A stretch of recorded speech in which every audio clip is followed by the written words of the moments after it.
What's up, guys? Continuing on with the California Regionals top 8 deck profiles, I have Anthony Gausepohl's top 8 Pandora of Dark deck profile. He was one of the only 2 people to make it to top 8 with Pandora of Dark, so let's check it out.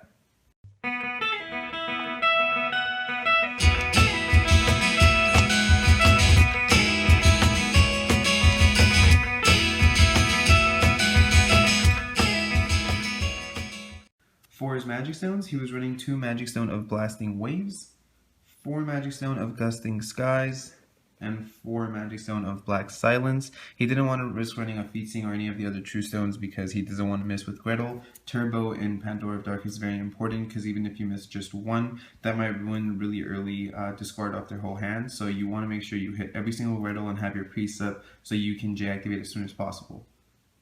For his Resonators, he had 4 Elvish Priest, 4 Gretel, 3 Cinderella, which I really like because I'm a huge fan of Cinderella, so I like to see that somebody else that was playing it got top 8. It's a really underrated card, I feel.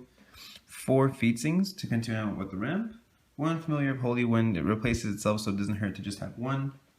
4 sets, which I think is really interesting because this is one of those cards where you read and you know it's awesome, but you can't really seem to fit it in your deck, or it seems like it might be like too costly. So it's really cool to think that he actually had 4 of these, and I wanted to see if he ever actually drew 7 cards or something off discarding their entire hand.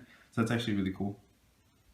For his spells, he had 4 Thunders, 3 Flame of Outer World, 3 Cake Zone, 2 Zeeks, and 4 Exceeds.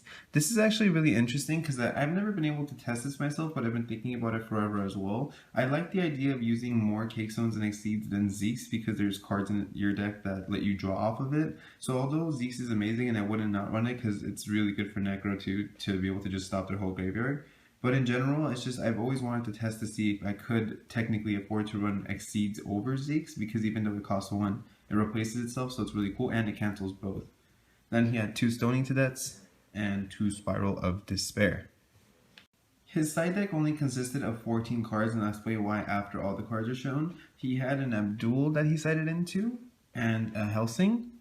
I don't know if he was anticipating a lot of Dracula, or if he just wanted to be able to kill other rulers that aren't human. Maybe it was just for the removal. I'm not too sure why this is a choice, but I mean it worked for him if he got top 8.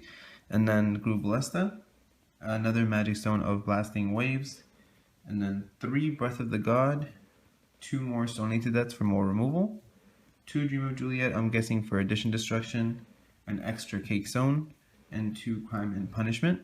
So these are 14 cards. The reason why he had 14 cards is because his 15th card was another Pandora of Dark, and I guess what he would do is actually something a lot of people have been talking about, where you side in Pandora of Dark for another Pandora of Dark, and you do it in a really obvious way so they think you're switching to Pandora of Light. So essentially, they would play more cards. I mean, they would be more stingy with their cards because they don't want you to blow up their field, and then you discard their whole hand anyway because it's just another Pandora of Dark.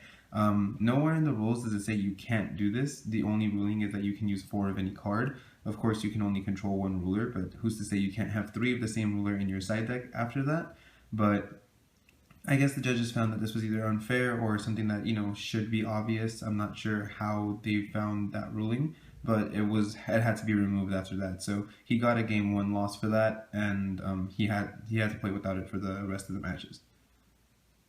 So once again, that was Anthony Gausepohl's Pandora of Dark deck profile. If you guys have any questions or suggestions, please feel free to leave a comment in the comment section below. If you haven't hit the subscribe button yet, make sure you do so all the future event coverage videos come straight to you, and I will catch you guys next time.